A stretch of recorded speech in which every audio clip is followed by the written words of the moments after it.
नमस्कार दोस्तों, स्वागत है आपका एरावट के खबरनामा प्रोग्राम में।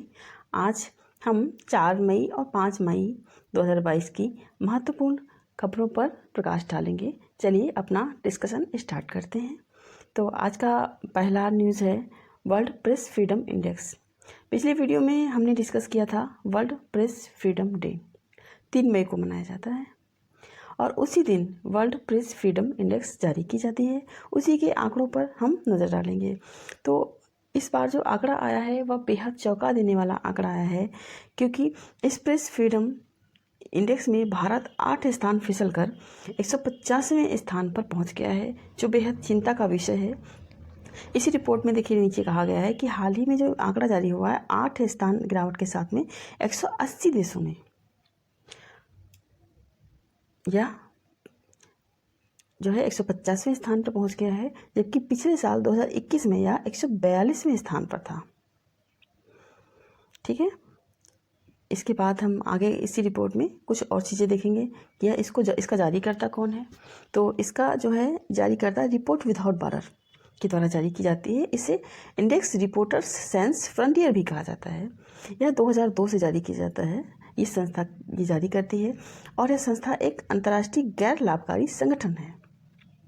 जो रिपोर्टर विदाउट बॉर्डर है वो नॉन प्रॉफिटेबल ऑर्गेनाइजेशन है, अंतर्राष्ट्रीय स्तर का है और यह जारी करता है। इसके बाद में हम इसके कुछ जिन पैरामीटर्स पर यह जारी किया जाता है उन पर प्रकाश डालेंगे। तो इसमें हम देखेंगे कि इसके जो पैरामीटर्स हैं इसमें है बहुलवाद, मीडिया स्वतंत्रता, मीडिया पर्यावरण, आत्म सेंसरशिप, विधायी ढांचा, खुलापन, समाचार और सूचना उत्पादन का समर्थन करने वाले बुनियादी ढांचे की गुणवत्ता मानदंड।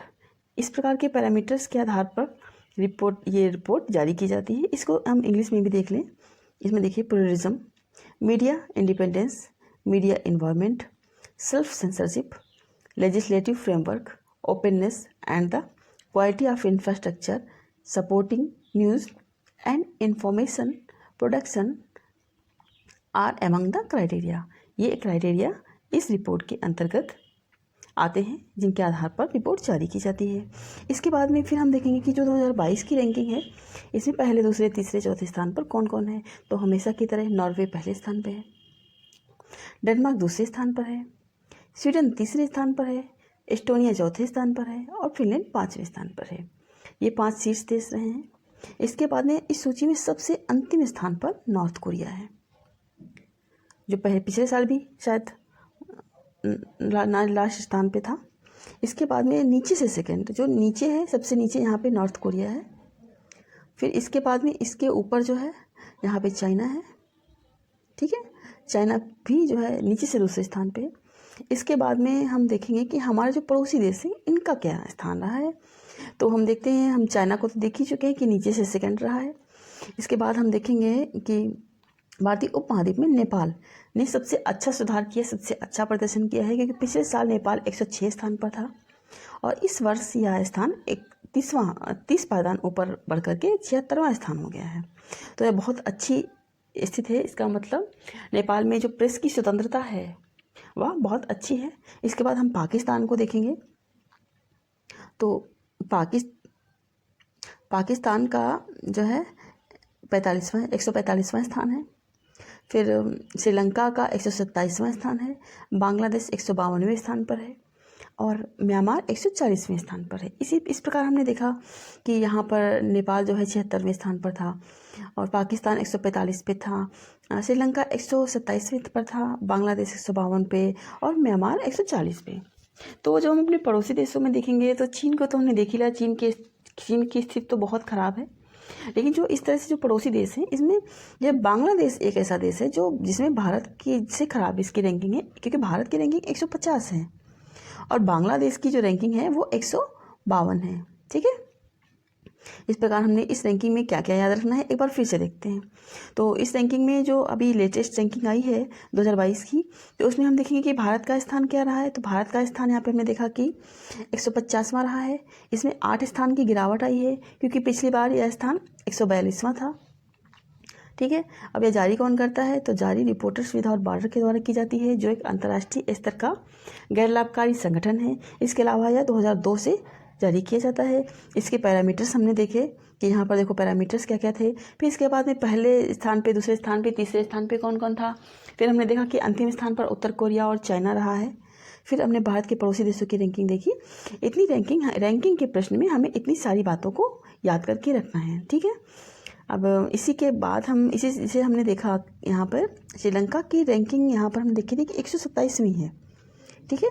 अब श्रीलंका के संबंध में ही एक आर्टिकल यहाँ पे दूसरा है कि भारत ने श्रीलंका को हाल ही में अधिक सहायता देने की पेशकश की है। तो अब क्या पेशकश की है ये देखेंगे।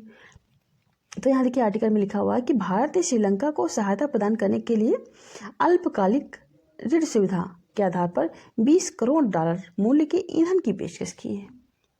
कि $20 करोड़ के ईंधन की पेशकश भारत के द्वारा श्रीलंका को की गई है। हम सभी जानते हैं कि श्रीलंका इस समय वित्तीय आपातकाल की स्थिति से गुजर रहा है। इस संदर्भ में भारत अपनी पहले पड़ोस की नीति को आगे रखते हुए श्रीलंका के लिए निरंतर प्रयास कर रहा है। अब इसके लिए क्या किया है कि एक्सिम बैंक ऑफ इंडिया से $200 मिलियन की अल्पकालिक ऋण सुविधा के माध्यम से भारत से अधिक ईंधन प्राप्त करने के प्रस्ताव को मंजूरी दे दी गई है। जब ईंधन के संदर्भ में जो है भारत सहायता प्रदान करेगा श्रीलंका को, तो बहुत संभावना है कि जब ईंधन के क्षेत्र में भारत ऋण दे रहा है तो श्रीलंका इससे अपनी स्थिति को सुधारने में सक्षम हो सकेगा, ठीक है। अब यहाँ पे हम श्रीलंका के संदर्भ में थोड़ी और जानकारी लेते हैं। अभी हाल ही में हमने देखा कि श्रीलंका वित्तीय आपातकाल की स्थिति से गुजर रहा था। इस संदर्भ में भारत ने क्या किया, तो भारत ने श्रीलंका को अभी हाल ही में, पिछले वीडियो में हमने डिस्कस किया था कि मिशन सागर के तहत मेडिकल जो मेडिकल सहायता थी वो भेजी है, दवाइयाँ इत्यादि भेजी गई हैं।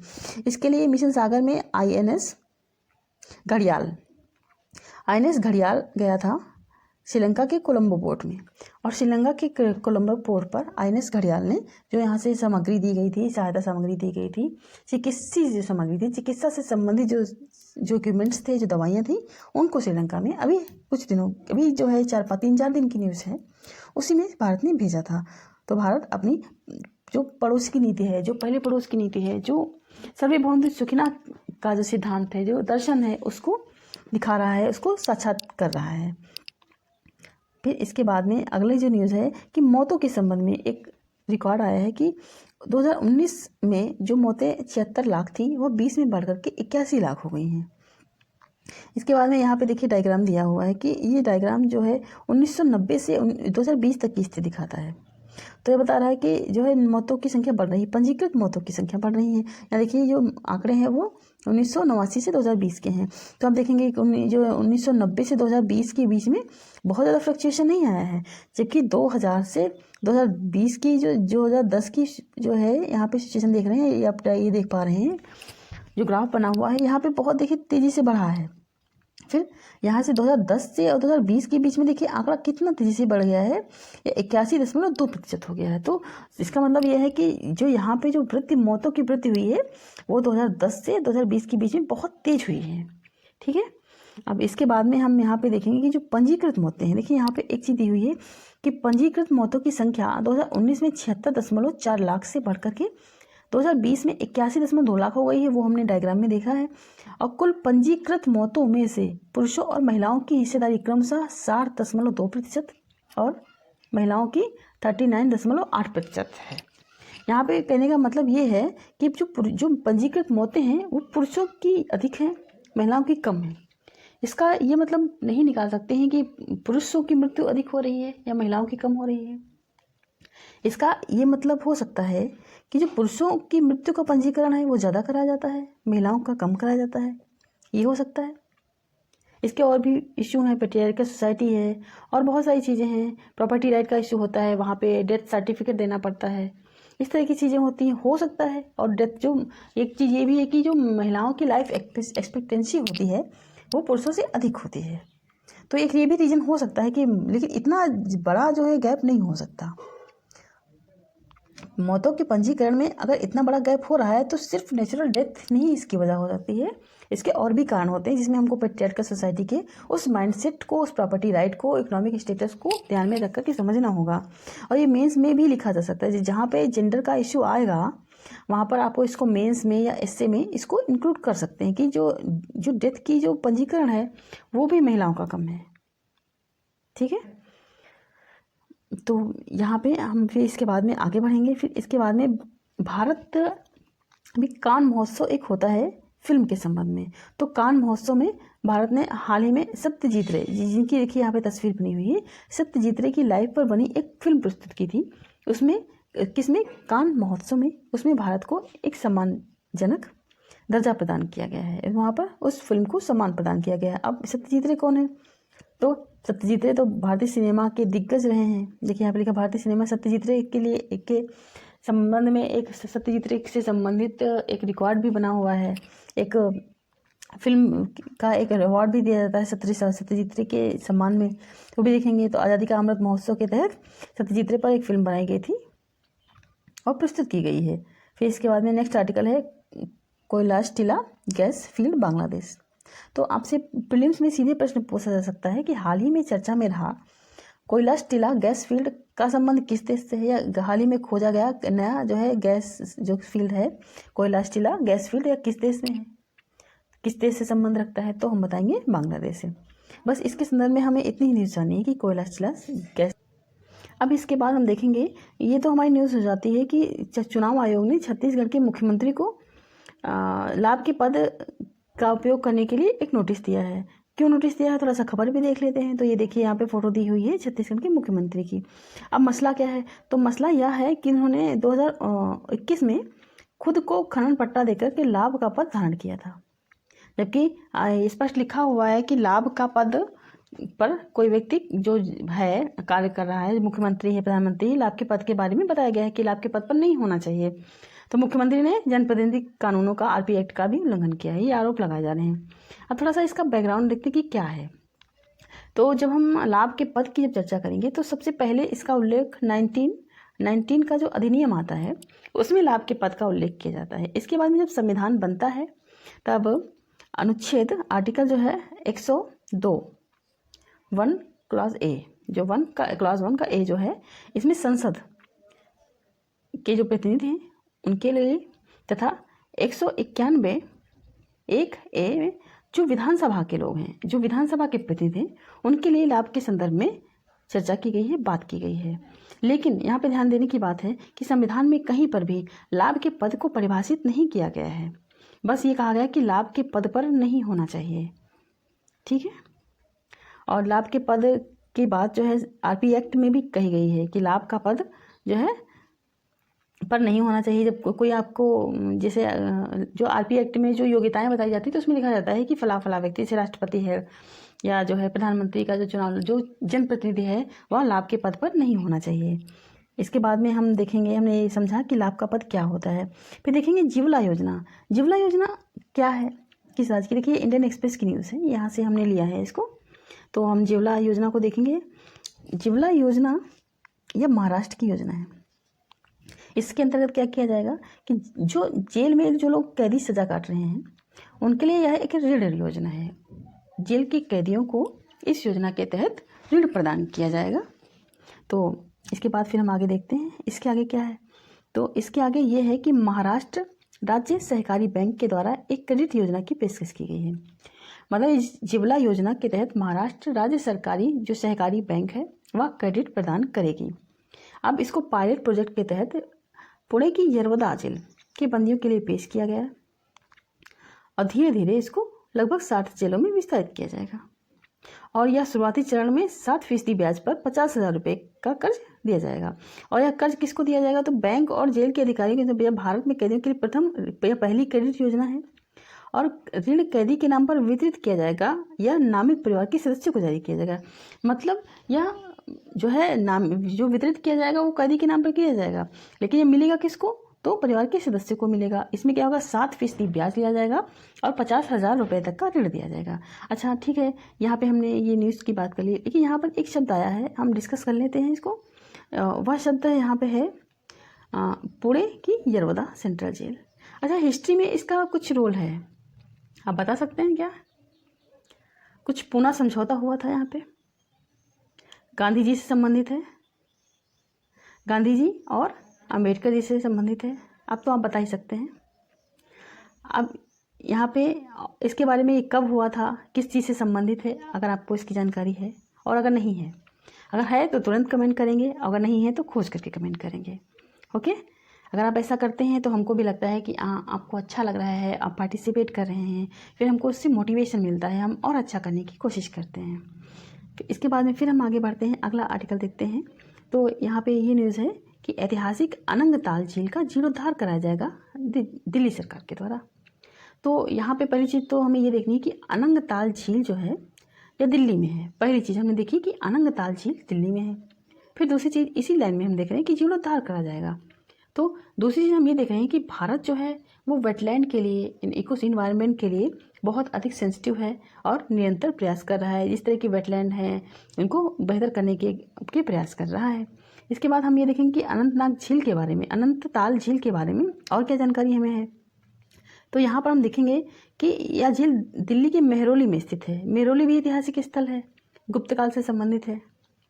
ठीक है, अब यह झील क्या है, ये 1060 में ईस्वी में तोमर राजा अनंगपाल द्वितीय के द्वारा निर्मित किया गया, ऐसा दावा किया जा रहा है कि हाँ अनंगपाल द्वितीय ने इस झील का निर्माण करवाया था। तो इतनी जानकारी हमें इस झील के बारे में मिल रही है कि यह 1060 ईस्वी में तोमर राजा के द्वारा निर्मित कराया गया था और यह झील मेहरौली में स्थित है। इतनी बातें हमने इसके बारे में जान ली कि यह झील कहाँ है, तो दिल्ली में है और स्थान कौन सा है, मेहरौली है। इसकी स्थापना तोमर शासक ने 1060 में मतलब 11वीं शताब्दी में करवाया था। इसके बाद हम अगली चीज़ देखेंगे, संतोष ट्रॉफी। तो पहले तो हम इसकी न्यूज़ पे डिस्कस करेंगे, उसके बाद में हम इसका कुछ बैकग्राउंड, कुछ इसकी हिस्ट्री जानेंगे। तो न्यूज़ इसकी ये है कि केरल ने पश्चिम बंगाल को हरा करके अपना 7वां संतोष ट्रॉफी खिताब जीता है। मतलब अभी एक चैंपियनशिप हो रही थी, वहाँ पर केरल ने पश्चिम बंगाल को हराया है और ट्रॉफी अपने नाम कर ली है और यह 7वीं बार ऐसा किया है। तो इसका मतलब है केरल संतोष ट्रॉफी का विजेता रहा है। हाँ, और ये जो है पश्चिम बंगाल या उप विजेता रहा है। इतनी बात है। अब हम संतोष ट्रॉफी के बारे में थोड़ा सा जानेंगे। सबसे पहली चीज़ तो ये फुटबॉल से संबंधित है, क्योंकि ये देखिए यहाँ पे फुटबॉल बना हुआ है। इसके बाद में इसकी जो है स्थापना जो है 1941 में की गई थी। इसके तहत कुछ जो है ट्रॉफी वगैरह मिलती है, ये तो आपने देखा ही है यहाँ पे। फिर ये जो है इसके बाद में फिर हम अगला जो है आर्टिकल डिस्कस करेंगे, ये भी खेल से ही संबंधित है।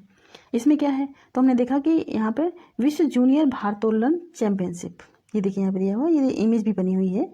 और ये देखिए इंडिया का ये तिरंगा है, ये फर्स्ट रैंक है, यहाँ देखिए इमेज में दिया हुआ है। तो इसलिए ये न्यूज़ बहुत ही इम्पोर्टेंट हो जाती है। मतलब इंडिया ने गोल्ड जीता है, ये जो मेडल पहने हुई हैं ये गोल्ड है। अभी हैं कौन, तो इनका नाम है हर्षदा गरुड़। हर्षदा गरुड़ ने ग्रीस में हेराक्लिओन, ये स्थान है ग्रीस का, यहाँ पर विश्व जूनियर भारोत्तोलन चैंपियनशिप में स्वर्ण पदक जीता है। तो देखा ही था हमने, ये जो पहने हैं स्वर्ण है, और यह ऐसा पदक जीतने वाली पहली भारतीय महिला बनी है। तो इसलिए इम्पोर्टेंस इसका और बढ़ जाता है। इसके बाद हम देखेंगे कि सेकंड और थर्ड पे कौन है। तो इन्होंने अपनी प्रतिद्वंदी जो है इनकी टर्की की बेक्टास कांसू को हराया है, मतलब इन्होंने सिल्वर जीता है। ठीक है, और इसके बाद में अब जो है ब्रॉन्ज किसने जीता है, तो मालदोवा की हिंकू तेयाडोरा लुमितिना, इन्होंने ब्रॉन्ज जीता है। इतनी जानकारी हमें याद रखनी है। और ये रहने वाली कहाँ की है, तो पुणे की, पुणे महाराष्ट्र की रहने वाली हैं। इतनी बातें हमें इसमें याद रखनी है। अच्छा, अब प्रश्न कैसे बन सकता है, तो ये भी थोड़ा सा देख लेते हैं कि जैसे मान लीजिए ये नाम दे दिया गया हर्षदा गरुड़। प्रश्न बनाया गया कि हाल ही में चर्चा में रही हर्षदा गरुड़ का संबंध किस खेल से है। मान लीजिए फुटबॉल दे दिया, बैडमिंटन दे दिया, हॉकी दे दिया, या भारोत्तोलन दे दिया, वेटलिफ्ट ये दे दिया। तो आप इसमें ये बताएंगे कि हाँ इस चीज़ से संबंधित हैं। पहली चीज़ तो ये हो गई। फिर ये देखो, ये पूछ सकता है कि हर्षदा गरुड़ ने यह कौन सा पदक जीता, तो आप बताएंगे स्वर्ण पदक जीता। इसका आयोजन कहाँ हुआ था, तो ग्रीस को में हुआ था। फिर इन्होंने हराया किसको, तो हम फिर बताएंगे कि जो है टर्की की बेक्टास कांसू को हराया। इस तरह से प्रश्न बन सकता है। इसके बाद में हम अगली न्यूज़ देखेंगे। तो भारत और डेनमार्क के बीच में समझौता हुआ है। तो इस समझौते में क्या है, हम इसको देखेंगे। तो इस समझौते में है कि दोनों देशों ने आर्थिक व्यवस्था के पूरक कौशल पर जोर दिया, जो अर्थव्यवस्था को जो है पूरक जो सहायता करेंगे, जो बेहतर इनरिच करने के लिए सहायक हैं, उन पर चर्चा की गई है। तो उसमें क्या क्या है कि भारत ने डेनिश, मतलब डेनमार्क के लोगों को डेनिश कहा जाता है, डेनिश के लोगों को भारत में ग्रीन प्रौद्योगिकी, मतलब green technology, cold chain, waste to energy, shipping, बंदरगाह जैसे भारत जैसे क्षेत्रों में भारत की विशाल संभावनाओं का लाभ उठाने को कहा। मतलब भारत इन क्षेत्रों में, भारत में अगर कोई निवेश करता है तो उसको अधिक लाभ होगा, और भारत में भी इंफ्रास्ट्रक्चर मजबूत होगा, और भारत की भी इकोनॉमी स्ट्रेंथन होगी। तो इन क्षेत्रों में समझौता किया गया है, ये हम देखिए फिर से देख लेते हैं एक बार। तो कोल्ड चेन है यहाँ पे, सॉरी, ये हरित टेक्नोलॉजी है, ग्रीन टेक्नोलॉजी है, कोल्ड चेन है, वेस्ट टू वेल्थ है, शिपिंग है और बंदरगाह है। फिर इसके बाद में अगला क्या है ये देखते हैं। भारत और जर्मनी के बीच में यहाँ पे भी समझौता है। डेनमार्क के बीच में एक समझौता था और यहाँ पर फिर जर्मनी के बीच में समझौता है। इनका क्या समझौता है? तो ग्रीन हाइड्रोजन के संबंध में एक टास्क फोर्स स्थापित करनी है। ये न्यूज़ है और हम ये प्रश्न ये पूछेगा कि हाल ही में किस देश के साथ भारत ने ग्रीन हाइड्रोजन टास्क फोर्स स्थापित करने के लिए समझौता किया है? तो आप बताएंगे कि जर्मनी से के साथ में समझौता किया है। बस हमें इस न्यूज़ में इतनी ही बात याद रखनी है। इसके अलावा भारत में भी हाल ही में भारत का पहला ग्रीन हाइड्रोजन संयंत्र कहाँ स्थापित किया गया है? अभी स्थापित किया गया है जल्दी में। तो आप बता सकते हैं क्या कहाँ पे स्थापित किया गया है? तो वो हैदराबाद में स्थापित किया गया है। आप में से बहुत सारे बच्चे, आप बहुत सीरियस स्टूडेंट हैं, आपको पता होगा, ज़रूर पता होगा, मुझे विश्वास है आप ज़रूर जानते होंगे। इस तरह की खबरों पे आप नज़र डालते हैं, इससे पहले भी हम वीडियो में डिस्कस कर चुके हैं। तो और ये बना कौन रहा है? तो ये NTPC बना रहा है, NTPC बना रहा है, हैदराबाद में NTPC इसका स्थापना कर रहा है। इसके बाद में फिर हम अगला देखते हैं। तो अगला ये आता है कि state of world forest 2022 report. ये रिपोर्ट आई है इंटरनेशनल डे ऑफ फॉरेस्ट पर।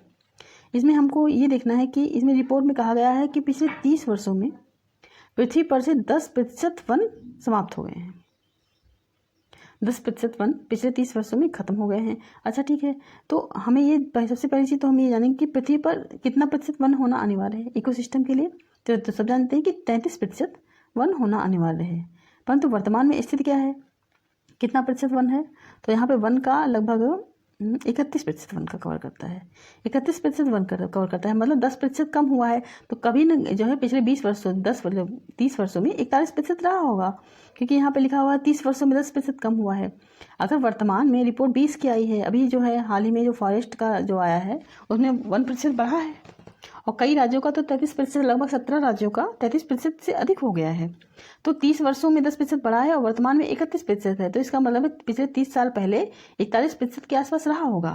ये एनालिसिस हम कर सकते हैं। तो इस बात इसमें तो हम यही समझेंगे कि यहाँ पे 10% कम हुआ है, और वर्तमान में 17 राज्य हैं जिनका जो है जो फॉरेस्ट कवर है वो 33% से अबव है।